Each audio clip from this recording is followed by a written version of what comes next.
Happy New Year and welcome back to all. Alexis, I miss being with you in person, but you're just as fun to collaborate and hang out with virtually. As promised, during our first live stream together, what not to do when you're at the precinct, which you can now check out on my YouTube channel and Facebook page, we're going to walk you through the criminal justice process. No one, and I mean no one, innocent or guilty or anywhere in between, wants to get arrested. Today, we're going to focus on the arrest and arraignment process, also known as getting arrested and arraigned. Hi, everyone. How are you? Happy to see you after the new year. Hope everyone had a great one. Now, as we like to know, cops like to do visits to houses to ask random questions, and many of the times they like to make their presence feel comfortable, like they're your friends and they're just stopping by to do a welcome howdy do, but that is not the case. 9 times out of 10, you are definitely a suspect in whatever their situation may be, and they're looking for you to ask you questions. Typically, if you are wanted, Deb always tell her clients to never travel with anything to the precinct, such as like your ID, your cell phone, because these are things that they can take from you and hold into their positions for whatever evidence they seem to need. And although Deb stresses all the time to never bring important information, there's always a client who is stubborn enough not to listen and bring their items on them anyway. There was once we had this client who had his cell phone on him on the time of his arrest. And when he finally obtained Deborah as his attorney, he wasn't able to get back his cell phone. No matter how many letters Deb wrote, how many times he called, they just wouldn't give us back the cell phone until his case was finished. To the point where Deb and I became almost like his messengers. We were texting his friends, texting his mom. Like, it was to the point where it was chaos. We became his mini managers. And he definitely had really nice jewelry. So the takeaway is if you're voluntarily surrendering, meaning you're not arrested on the scene, then don't bring your phone. It's likely it'll be kept for evidence and then could be subject to a search warrant. A lot of people aren't so lucky and they get arrested on the scene or in hot pursuit. From my experience, talking to thousands of people who have been arrested, from watching video cam footage and the news, when the police make up their mind that they're going to arrest you, then it's going to happen. And that person is going to be cuffed. Even if you're innocent or you feel like you're complying with the police officer's commands, but they're acting out of line with you, it's best not to resist arrest and not mouth off.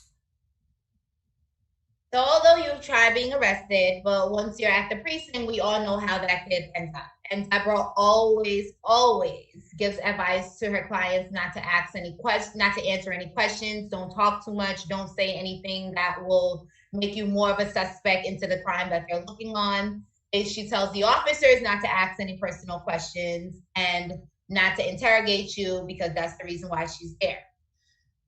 We have gotten into with a client who had gotten himself into a lot of trouble before he attained Deborah as his attorney.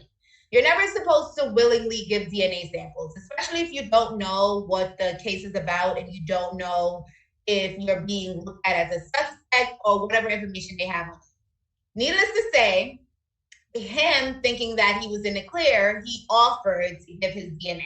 Silly mistake on his part because it cost him his sentence in which he is serving now. And, there can be an identification procedure done as well at the precinct or on the scene, but we'll get into that in another episode. But as Alexis was just saying, you have the constitutional right to an attorney, and you should exercise that right, whether innocent or not.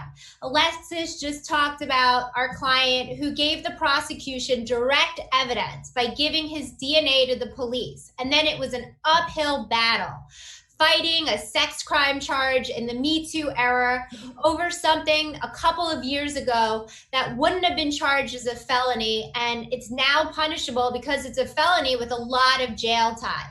So for most people, even the initial time in detention is terrible, and it's a critical period of time. You shouldn't give a statement because it's going to be used against you.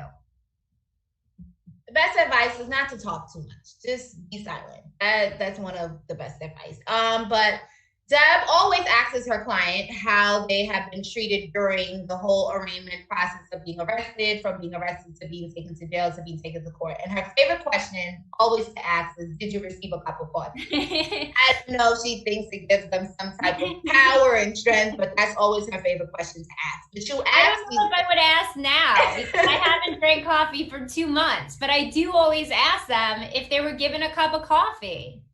These are very important things to ask, especially how your client is being treated, because these are things that you could bring up in the case as well. Their condition, if the cops, did anything illegal to them, beat them up, or, anything that could happen in interrogation.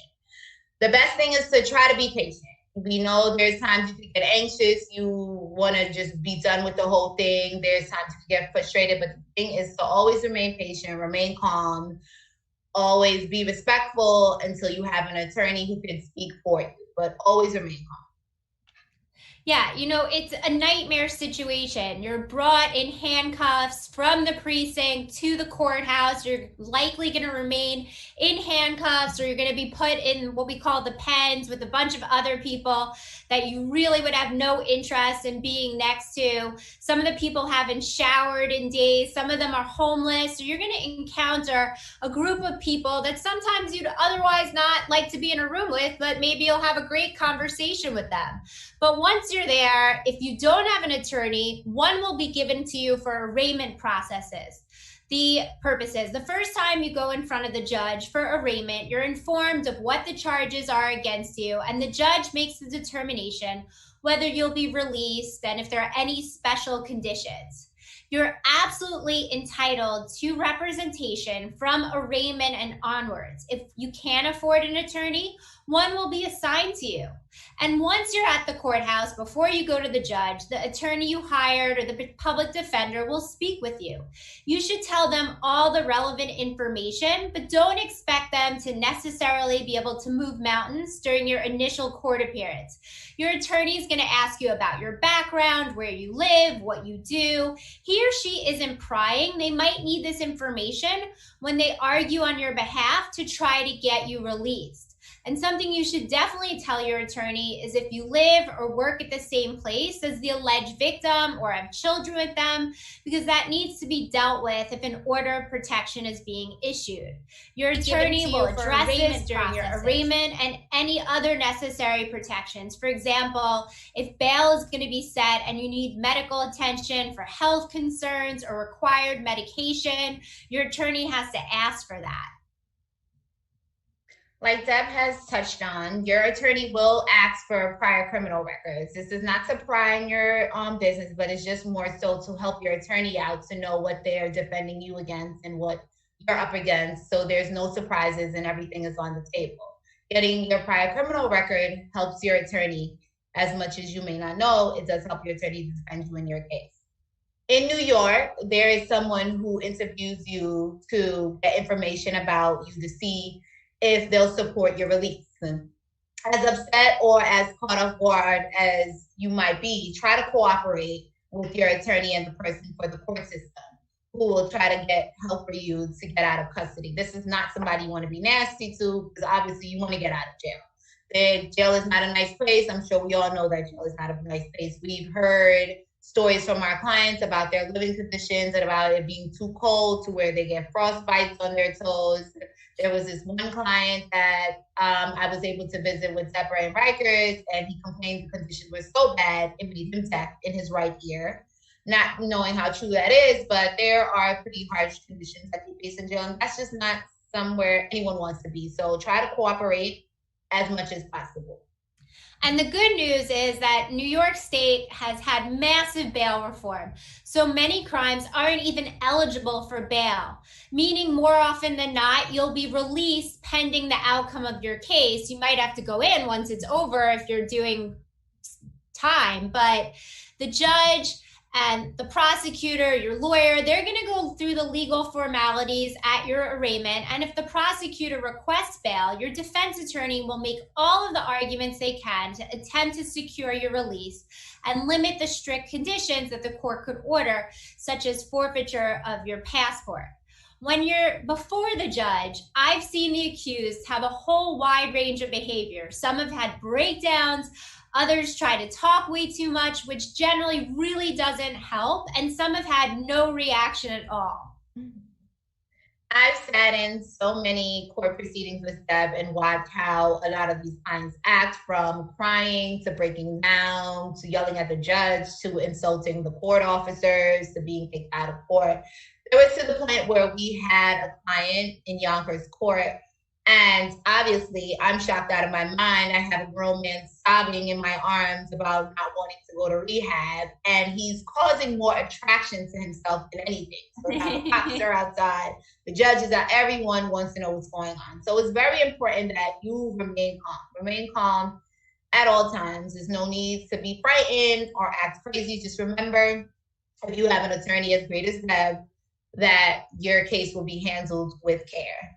And I thank you guys for always tuning in. See you on the next episode, and make sure you subscribe to our station. And you can also find me now on Instagram, Deborah the Defender. Please follow me there and reach out to ask any questions you might have about the criminal justice system. Thanks so much, Alexis, for joining. Her and I will be back with you on Friday, and happy holidays.